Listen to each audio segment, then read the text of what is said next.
Wouah, ce taf, j'aurais peut-être dû jamais me lancer dans une pareille aventure. Bonjour à tous et bienvenue aujourd'hui. Je vais vous parler du meilleur match de chaque NXT TakeOver. Il y a eu 37 événements NXT, 36 TakeOver plus le premier qui se nomme Arrival.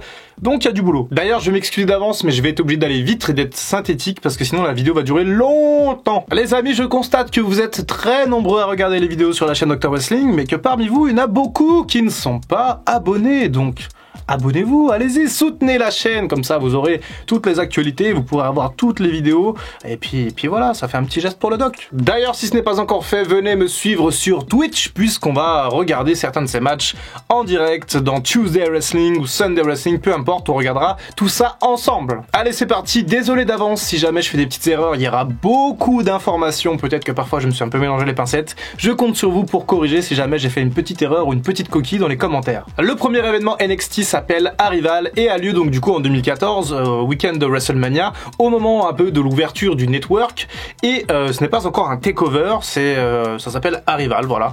Et donc il y a pas mal de matchs plutôt sympas, ça met en avant les futures stars. Le main event entre Bo Dallas et Neville est un peu décevant, je trouve que le meilleur match de cette soirée c'est Sami Zayn contre Cesaro, un superbe match très technique, voilà, une belle mise en bouche, on apprend un peu à connaître ces deux personnages, et ce pay-per-view Arrival d'ailleurs, qui avait il y a eu pas mal de problèmes techniques en direct et les fans à l'époque avaient râlé parce que c'était le début du network et ça marchait pas trop, donc voilà, les gens étaient là, bon, vous nous faites un truc mais ça marche pas. Le deuxième événement NXT s'appelle TakeOver, donc toujours en 2014, et donc c'est le premier TakeOver, et le match à voir dans ce show là c'est la confrontation féminine entre Charlotte Flair et Natalya, avec à l'époque Ric Flair et Bret Hart qui étaient chacun dans un des coins. Le match est très bon, très technique, pareil, ça permet également de mettre un peu de lumière sur les Women's. À l'époque, on est en balbutiement de la Women's Revolution, et Charlotte Flair, eh ben, ça lui permet aussi tout simplement de démontrer tout son talent, déjà du côté d'NXT à l'époque. Le troisième événement s'appelle Fatal 4-Way, ils sont pas trop embêtés, puisque de toute façon le main event est un Fatal 4-Way, donc du coup il y avait Sami Zayn, Neville, Tyler Breeze et Tyson Kidd dans ce match pour le titre NXT. À l'époque, c'était le titre NXT qui était en jeu. Alors là, je parle des premiers événements NXT, mais il faut savoir qu'en fait, le championnat NXT tel qu'on le connaît existe depuis 2011-2012, il me semble. À l'époque, c'était Big E, Seth Rollins, les premiers champions. Et là, on est déjà quand même 2 ans plus tard, même si on est au premier takeover, donc entre guillemets au premier événement type pay-per-view NXT. NXT existait depuis 2010 avec le format télé-réalité et le Nexus, puis après 2012 en format de développement, mais sans les takeovers. Le troisième takeover s'appelle Révolution, et on a des débuts dans ce show-là, notamment ceux de Finn Balor et de Kevin Owens, et oui, puisque aussi le main event oppose Sami Zayn à Neville pour le championnat d'NXT, et donc du coup il y a pas mal d'interventions. Le match entre Sami Zayn et Neville est très très bon à l'époque, et c'est l'un des meilleurs de cette première ère de TakeOver. On passe maintenant en 2015 avec le TakeOver Rival, et surprise, je ne vous mets pas dans ce top le match entre Owens et Zayn, ni non plus le Fatal 4-Way féminin qui est absolument magistral, mais plutôt le match pour être le premier, le challenger principal entre Finn Balor et Neville, qui avait à l'époque vraiment volé la vedette. C'était un super match. Le Owens-Zayn était très bon, hein, mais alors ce Balor-Neville, c'est vraiment un match fabuleux, et globalement, tout ce takeover est vraiment superbe, et c'est l'un des premiers vraiment très bons takeovers où il y a de la qualité quasiment à chaque match. Le pay-per-view suivant, Unstoppable, et le deuxième match entre Zayn et Owens, qui est vraiment sympa. Vraiment, je préfère le deuxième que le premier. Il y a également aussi dans ce pay-per-view, enfin dans cette takeover, le premier match entre Bayley et Sasha Banks, du coup, qui est le début d'une série de plusieurs matchs entre les deux, et voilà, celui-là aussi est très bon. Le takeover d'après Brooklyn, du coup, la première édition à Brooklyn, avec un alléchant Finn Balor contre Kevin Owens dans un ladder match, un match vraiment très bon, mais surtout ce match entre Bayley et Sasha Banks, pour moi ce n'est pas encore le meilleur de leur confrontation, mais je trouve qu'il est vraiment excellent. Tout comme leur match à TakeOver Respect, du coup le Iron Woman, qui est vraiment fabuleux à la fin avec toute cette aide d'honneur de la part du roster NXT. Vraiment, c'est l'un de mes matchs préférés, je pense, à NXT, c'est au moins dans le top 5-10 peut-être des meilleurs matchs de l'histoire d'NXT, ce Iron Woman entre Sasha Banks et Bayley. TakeOver London, fun avec ce match entre Samoa Joe et Finn Balor, du coup, autour du titre NXT. Et à l'époque, ils avaient gagné le Dusty Rhodes Classic. C'était une équipe à la base, Balor et Joe. Et là, ils s'affrontent du coup pour le titre NXT et c'est quand même vraiment très très bon. Nous voici maintenant arrivés en 2016. Et du côté d'NXT 2016, vous allez voir, elle va être plutôt marquée par l'effervescence et l'émergence des équipes et du catch par équipe qui vont souvent voler la vedette durant cette année-là. Pour TakeOver Dallas, je préfère largement vous parler du match entre Shinsuke Nakamura qui venait de démarrer du coup du côté de NXT et Sami Zayn qui est un match absolument simple mais qui est un match absolument fabuleux par rapport à la deuxième manche entre Samoa Joe et Finn Balor pour le titre de champion NXT. Même si j'aime beaucoup aussi ce match, le Nakamura Zayn vraiment il est incomparable. Je viens de vous rendre compte qu'en fait je vous donne les matchs à voir mais à chaque fois je vous donne pas le vainqueur, donc à partir de là je vais le donner parce que c'est pas sûr que vous puissiez tout voir. Donc voilà, désolé d'avance si je vous spoil. En tout cas bon, pour les 10 premiers matchs je vous aurais pas spoilé. Lors du TakeOver The End, c'est l'équipe American Alpha composée de Chad Gable et Jason Jordan qui est championne du coup de la branche Tag Team NXT et ils vont défendre contre The Revival. Et oui, et à l'époque c'est The Revival qui gagne un match vraiment très bon entre les deux équipes et voilà, le meilleur match de la soirée à n'en pas douter. Le TakeOver suivant c'est Brooklyn 2e édition et là il y a vraiment 3 matchs absolument épiques. On a une magnifique confrontation entre Bayley et Asuka, on a la victoire de Nakamura sur Samoa Joe et on a surtout le match par équipe entre DIY, l'équipe formée de composée de Johnny Gargano et Tommaso Ciampa qui battent le Revival. Du coup c'est un très bon TakeOver. Pour TakeOver Toronto, je suis absolument obligé de tricher de vous parler de 2 matchs complètement fabuleux. D'abord la revanche entre Samoa Joe et Shinsuke Nakamura où Samoa Joe récupère le titre de champion d'NXT et également ce match entre DIY et le Revival pour les titres par équipe avec la victoire de DIY et la célébration. Vraiment ce sont 2 matchs qui sont aussi bons l'un que l'autre et donc du coup bah je vous mets les deux. On arrive maintenant à l'année 2017 et en 2017 NXT montre clairement en puissance et va affirmer un petit peu tout son talent et le montrer au monde entier. TakeOver San Antonio avec un alléchant main event entre Bobby Roode à l'époque, le challenger, et Shinsuke Nakamura, Shinsuke Nakamura, le champion d'NXT et Bobby Roode qui bat Nakamura. Du coup Nakamura est ensuite dans les rosters principaux et Bobby Roode était à l'époque super over avec son thème Glorious et donc voilà, Bobby Roode est le nouveau champion NXT au terme de ce TakeOver San Antonio qui est vraiment pas mal. Bobby Roode va défendre à nouveau contre Nakamura lors du prochain TakeOver, du coup c'est Orlando et surtout le match qui est vraiment intéressant ce soir là c'est Aleister Black face à Andrade. Donc voilà, c'est un peu les prémices pour les deux mais déjà tu sens qu'il y a beaucoup de potentiel sur le ring pour les deux maintenant stars de All Elite Wrestling. Pour le TakeOver Chicago, on a un match fabuleux par équipe entre AOP, donc du coup qui sont champions, et DIY, AOP d'ailleurs conserve, mais on a surtout Pete Dunne face à Tyler Bate pour le championnat UK dans un match absolument génial. Les deux se connaissent par cœur, c'était un peu les débuts de NXT UK et tout ça, le premier titre gagné par Tyler Bate, mais vraiment j'adore ce match, il est fabuleux, et Tyler Bate et Pete Dunne c'est quand même 2 très bons catcheurs. TakeOver Brooklyn, 3e du nom, et Bobby Roode est toujours champion d'NXT et il est challengé par Drew McIntyre qui revient du coup à la WWE et qui va gagner directement le titre NXT des mains de Bobby Roode dans un match plutôt sympa. NXT War Games, et oui, un concept repris à l'époque de la WCW et trademarqué par la WWE. War Games, c'est 2 rings dans une énorme cage.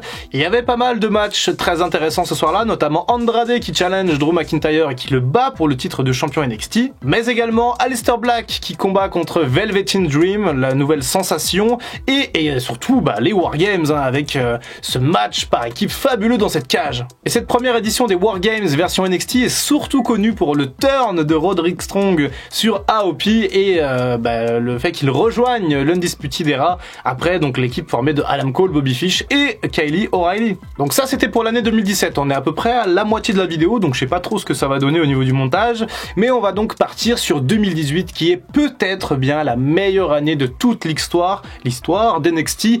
Peut-être ça se joue avec 2019, on verra. Et on commence directement à Philadelphie pour le TakeOver Philadelphie avec 2 matchs fabuleux. Il y a notamment un Extreme Rules match entre Aleister Black et Adam Cole à l'époque qui est très bon, mais il y a surtout ce match entre le champion Andrade et Johnny Gargano le challenger qui est tout simplement un 5 étoiles. Le premier 5 étoiles du coup à la WWE depuis 2011 et le Punk Cena de Money in the Bank. Donc voilà, le match est absolument génial. Il y a des nearfalls en pagaille, c'est le début d'une énorme série pour NXT. Vous allez voir que ça va vite devenir la norme ce genre de match. TakeOver New Orleans, juste avant WrestleMania cette année-là en 2017, WrestleMania 33, et c'est peut-être bien le meilleur TakeOver de l'histoire. Ce soir-là, Aleister Black bat Andrade pour le titre de champion d'NXT. Il y a également le ladder match pour couronner le tout premier champion nord-américain, donc remporté par Adam Cole, qui est un 5 étoiles, et également un deuxième 5 étoiles, avec ce match entre Johnny Gargano et Tommaso Ciampa. Le début un peu de le retour de la rivalité, puisque Ciampa avait tourné heel sur Gargano, et là, ils se la mettent à fond, et on a donc 2 5 étoiles dans le même show, imaginez-vous. La rivalité entre Ciampa et Gargano va continuer lors de TakeOver Chicago, deuxième du nom, où les deux vont s'affronter dans un Chicago Street Fight, et ça va être le meilleur match de la soirée. Pour le TakeOver suivant, le 4e à Brooklyn, du coup, c'est à nouveau Ciampa et Gargano qui prennent un peu toute la vedette lors de cette soirée, avec un last man standing absolument épique, mais il y a également un match par équipe qui est très bon entre Undisputed Era à l'époque et Moustache Mountain. La deuxième édition des War Games en fin d'année 2018, et là il y a 2 très bons matchs. Il y a le match pour le championnat NXT entre Tommaso Ciampa et Velveteen Dream. Il y a également le match simple entre Aleister Black et Johnny Gargano qui venait de tourner heel. Et bref, les War Games en 2018, je trouve ça moins bien que l'année d'avant. On arrive à 2019 et peut-être bien que c'est cette année-là la meilleure. Vous allez me dire ça dans les commentaires. Lors de TakeOver Phoenix, on a un alléchant main event entre le champion Ciampa et Aleister Black, mais on a aussi et surtout ce match pour le titre nord-américain entre Johnny Gargano et Ricochet le champion, et Johnny Gargano qui devient donc champion nord-américain. Et voilà, belle performance pour Mr. TakeOver. Bon, je vous parlais de NXT TakeOver New Orleans comme étant peut-être le meilleur de l'histoire, mais c'est peut-être bien celui qui est un an plus tard tout pile, NXT TakeOver New York. On a un match entre les War Raiders et l'équipe composée de Aleister Black et Ricochet. Déjà, c'est l'opener, c'est génial. On a ensuite Riddle contre Velveteen Dream, c'est cool. Mais également Walter contre Pete Dunne. Mais surtout ce match, ce main event entre Adam Cole et Johnny Gargano pour le titre vacant NXT Championship, du coup, qui a été mis vacant par Tommaso Ciampa à cause de sa blessure à la nuque. On devait avoir l'ultime chapitre entre Ciampa et Gargano, le quatrième combat, pour enfin sûrement la victoire de Gargano face à Ciampa, mais bon, il était blessé. Et donc du coup, on a eu Cole contre Gargano. Gargano a gagné. Il était donc, ça y est, champion NXT pour la première fois de sa carrière, et c'était vraiment génial. Un match 5,5, noté 5,5 sur 5. C'est pas loin d'être l'un des meilleurs matchs de l'histoire, hein. Et je crois bien que oui, c'est le match le mieux noté de l'histoire de la WWE, puisque lors du TakeOver suivant, donc 25, il y a à nouveau ce match entre Cole et Gargano. Cette fois-ci, c'est un 2 of 3 falls, et c'est Adam Cole, baby, qui remporte le titre aux dépens de Johnny Gargano dans un match magistral. Vraiment, c'est un match également magnifique. Les deux sont bons. Si vous préférez Gargano ou Adam Cole, vous allez avoir une préférence naturelle, mais en tout cas, les deux, c'est vraiment parfait. J'ai dit que c'était un 2 of 3 falls ce match. Je me suis trompé, c'était un match simple. Il me semble bien que le 2 of 3 falls, c'était le pay-per-view, enfin le takeover d'après à Toronto, et où Adam Cole est champion et il conserve face à Gargano. Donc voilà, cette fois-ci, c'est un 2 of 3 falls, et c'est également le meilleur match de la soirée. Cette trilogie entre Cole et Gargano était absolument géniale. Pour les War Games en 2019, la team Undisputed Era face à la team Ciampa, bien entendu, avec des arrivées surprises aussi. Ce spot à la fin de Ciampa qui prend Adam Cole et qui chute sur la table, vraiment c'est un bon petit match. Après, moi je suis pas spécialement fan des War Games, je trouve qu'ils en font beaucoup trop par rapport à l'histoire des matchs, mais en tout cas voilà, ce War Games 3 est absolument aussi à voir, c'est l'un des meilleurs War Games de l'ère NXT. Bon, on arrive en 2020 et forcément 2020 c'est l'année du virus, hein, donc au niveau sanitaire c'est compliqué, et là on va voir forcément un déclin du côté d'NXT, on va en parler. Pour NXT TakeOver Portland, il y a un match sympa entre Riddle et Pete Dunne contre Undisputed Era, mais il y a surtout Adam Cole qui défend son titre de champion face à Ciampa, et c'est vraiment le match de la soirée. Le TakeOver In Your House, qui est le 29e du coup, marque le premier TakeOver de l'histoire à être fait en huis clos. Donc forcément c'est plus du tout la même ambiance. On sait que NXT ils ont beaucoup besoin de leur foule, que ça joue énormément dans l'aspect des matchs et dans le fait que ce soit des classiques. Là, huis clos, ça va être un peu plus compliqué. Et pour ce In Your House, le meilleur match de la soirée, je trouve, c'est le match entre Rhea Ripley, Charlotte Flair et Io Shirai qui remporte le titre NXT féminin. Voilà, j'ai trouvé que c'était un match vraiment épique entre ces trois femmes, et la présence de Charlotte Flair a pas mal aussi permis de booster un peu, même si voilà, la division féminine de NXT est excellente. La présence de Charlotte Flair a permis de booster un petit peu tout ça. NXT 30 et ce ladder match entre Gargano, Damian Priest, Bronson Reed, Grims et Velveteen Dream, c'est l'un de ses derniers matchs. Voilà, ladder match plutôt très intéressant à l'époque, même si encore une fois c'était à huis clos. Et ce soir-là, on a également eu le match pour le titre NXT entre Karrion Kross et Keith Lee, et C'était pas dingue. Pour TakeOver 31, c'est Finn Balor qui est champion. Et oui, il est revenu du côté d'NXT. Il est champion de la tournée Hill. Et son challenger, c'est Kyle O'Reilly. Et ce match est absolument exquis. C'est une bataille impitoyable entre les deux catcheurs, vraiment ils se la mettent à fond. D'ailleurs, Kyle O'Reilly va casser la mâchoire de Finn Balor sur un coup de genou juste à la fin du match, et à la fin Finn Balor va quand même conserver son titre de champion. Et voilà, c'était un match vraiment magnifique, peut-être le meilleur match d'NXT en 2020. Pour les Wargames 2020, on a à nouveau un match Wargames entre l'équipe d'Undisputed Era, c'est prononcé à la française, Undisputed Era contre la team Pat McAfee, Matt McAfee. Ok, c'était la rivalité entre Cole et Matt McAfee, c'était bien, mais c'était un peu le déclin, quoi. Salut, c'est le Dr Wrestling du montage. Je me disais bien qu'il manquait un pay-per-view dans cette liste. Et oui, je suis passé directement de 2020 à Stand and Deliver. Et donc, j'ai passé NXT TakeOver Vengeance. Et oui, Vengeance Day, avec ce match absolument épique entre Finn Balor et Pete Dunne. Vraiment, c'est un match que j'adore. Le règne de Finn Balor, de toute façon, est excellent. Donc voilà, Balor contre Pete Dunne, c'est vraiment un match à voir. Et je vous laisse avec le Dr Wrestling du passé. Par contre, on a NXT Stand and Deliver, du coup, le week-end de WrestleMania en 2021. Du coup, et oui, ça y est, on est passé en 2021. Et on a deux matchs fabuleux, à peu près un par nuit. On a notamment ce match simple entre Adam Cole et Kyle O'Reilly. Donc, du coup, toute cette rivalité entre Adam Cole et Kyle O'Reilly va vraiment prendre toute l'année 2021. Mais on a un premier match qui est très bon entre les deux. Et on a également le match pour le titre UK entre Walter et Tommaso Ciampa. Une affiche un peu inédite à l'époque, mais un excellent match de catch, sans doute dans le top 10 des meilleurs matchs en 2021, c'est certain. L'année n'est pas encore terminée, mais je pense qu'il y aura une belle place à mettre pour ce Walter Tommaso Ciampa. TakeOver In Your House version 2021 et un 5-way entre le champion Karrion Kross, Johnny Gargano, Pete Dunne, Adam Cole et Kyle O'Reilly, et Karrion Kross qui conserve son titre de champion. Voilà, les 5-way comme ça, c'est un peu toujours spécial, surtout pour le titre, mais bon là, apparemment, il n'y avait pas trop d'idées. Hein. Et enfin, le dernier TakeOver à ce jour, TakeOver 36, du coup, avec Walter, qui défend son titre UK contre Ilja Dragunov. Les deux avaient sorti déjà un plus de 5 étoiles, je crois, ou 5 étoiles l'année précédente à huis clos, et là, bah, c'est à nouveau un 5-25, donc un match plus que parfait. Et la victoire de Dragunov au profit, du coup, de Walter, qui était champion depuis au moins 2 ans, 3 ans, je sais plus.